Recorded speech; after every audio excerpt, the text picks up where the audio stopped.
एक बेटी थी। दीपावली से पहले कार्तिक मास की बड़ी अष्टमी को सातों बहुएं अपनी इकलौती ननंद को साथ में लेकर जंगल में खदान से मिट्टी लेने को गई। जहां से वे सब मिट्टी खोद रही थी वहीं शाहू माता सेह की मान थी। मिट्टी खोदते समय सेह का बच्चा मर गया। शाहू माता ने कहा कि तूने मेरा बच्चा मारकर मुझे निपुत्री कर दिया, इसलिए मैं तेरी कोख बांधूंगी। तब वो ननंद अपनी सातों भाभीियों से बोली कि तुम में से कोई मेरे बदले में अपनी कोख बंधवा लो। 6 भाभीियों ने अपनी कोख बंधवाने से मना कर दिया, परंतु छोटी भाभी सोचने लगी कि यदि मैं अपनी ननंद का कहना नहीं मानूंगी तो कहीं सासू जी मुझसे रुष्ट न हो जाएं। इस विचार से उसने अपनी ननंद के बदले अपनी कोख बंधवा ली। इससे जब उसके लड़का हुआ तो वह 7वें दिन मर गया। इसी प्रकार उसके 7 लड़के हुए और मर गए। तब एक दिन उसने ज्योतिषी को बुलवाकर पूछा कि महाराज, ये क्या बात है, मेरे जो संतान होती है वो 7वें दिन मर जाती है, सो इसका क्या कारण है। तब पंडित जी बोले कि देवी, तुम सुरही गाय की पूजा किया करो, क्योंकि सुरही गाय शाहू माता की भयाली है। वो तेरी कोख छोड़े तो तभी तुम्हारा बच्चा जी सकता है। इसके बाद वह बहू नित्य प्रति प्रातः काल उठकर चुपचाप सुरही गाय के नीचे सफाई करके अनेक प्रकार से सेवा खिदमत करती।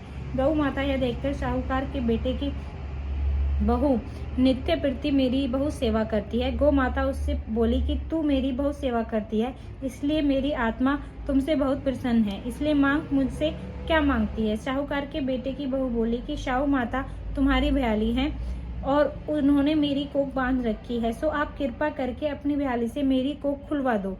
उस दुखियारी की यह बातें सुनकर गौ माता बोली अच्छा।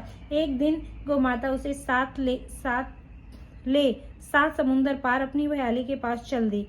मार्ग में धूप बहुत कड़ी पड़ रही थी, सो वे दोनों एक पेड़ के नीचे छाया में बैठ गई। थोड़ी देर में वहां एक सांप आया और उसी वृक्ष पर गरुड़ पंखनी ने बच्चे दे रखे थे। वो सर्प उन बच्चों को डसने लगा। तब साहूकार की बहू ने उस सर्प को मार करके ढाल के नीचे दबा दिया और उन बच्चों को बचा दिया। थोड़ी देर में गरुड़ पंखनी आई तो वहां खून पड़ा देखकर साहूकार की बहू के चोंचे मारने लग गई। तब वह बहू बोली कि मैंने ही तो तेरे बच्चों को सर्प को मार कर रक्षा की है और तू मेरी ही दुश्मन हो गई। साहूकार की बहू की बात सुन करके गरुड़ प्रसन्न होकर बोली, तूने मेरे बच्चे बचाए हैं, इसलिए मांग, क्या मांगती है। वह बोली कि हमें 7 समुंदर पार शाहू माता के पास पहुंचा दे। तब गरुड़ पंखनी ने उन दोनों को अपनी पीठ पर बैठाकर लंबी उड़ान भरकर उन्हें 7 समुंदर पार शाहू माता के पास पहुंचा दिया। शाहू माता अपनी भयाली गौ माता को देखकर प्रसन्न हुई और बोली कि भयाली, आज तो बहुत दिनों में मिली है। फिर बोली कि बहन, मेरे सिर में जुएं पड़ गई हैं।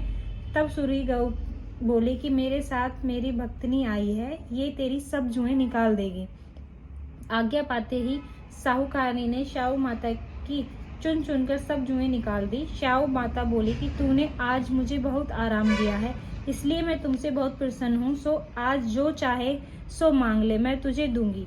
तब साहूकारनी बोली कि वचन दो तो मांगू। शाहू माता बोली, अच्छा, वचन दिया और कहा कि यदि मैं अपने वचन से फिरूंगी तो धोबी कुंड में कंकरी हो जाऊं।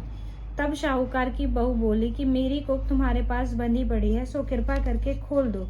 उसकी यह बात सुनकर शाहू माता बोली, तूने तो मुझे ठग लिया, मैं तेरी कोख कभी नहीं खोलती, परंतु अब तो खोलनी ही पड़ेगी। जा, तेरे घर तुझे 7 लड़के और उन 7 की 7 बहुएं मिल जाएंगी।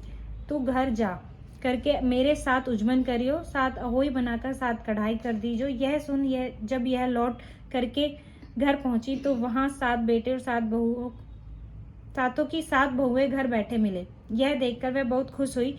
तभी उसने 7 अहोई बनाई और 7 उजमन किए तथा 7 ही कढ़ाई करी। दिवाली के दिन उसकी जेठानियां कहने लगी, जल्दी जल्दी अपनी चौका पूजन कर लो, अन्यथा छोटी बहू बच्चों की याद कर करके रोने धोने लगेगी। थोड़ी देर में उन्होंने अपने बच्चों से कहा कि चाची के घर जाकर देख आओ कि आज वो अभी तक रोई क्यों नहीं। बच्चों ने आकर कहा कि चाची अहोई बना रही है और वो तो खूब उजमन कर रही है। यह सुनते ही उसकी जेठानियां दौड़कर उसके घर गई और जाकर कहा कि तूने अपनी कोख कैसे छुड़वाई। यह बोली, तुमने तो अपनी बंधवाने से इनकार कर दिया कि मैंने अपनी छोटी ननंद के ख्याल करके अपनी कोख बंधा ली थी। अब शाहू माता ने मुझे कृपा करके मेरी कोख खोल दी। जिस प्रकार मेरी कोख खोली है उसी प्रकार संसार की सभी नारियों की कोख खोल देना। यह कहानी है सो हे शाहू माता, इसे सुनने वाली तथा हुंकारा भरने वाली ने अपने परिवार की नारियों की खोल देना। यही हम सबकी तुमसे विनती है।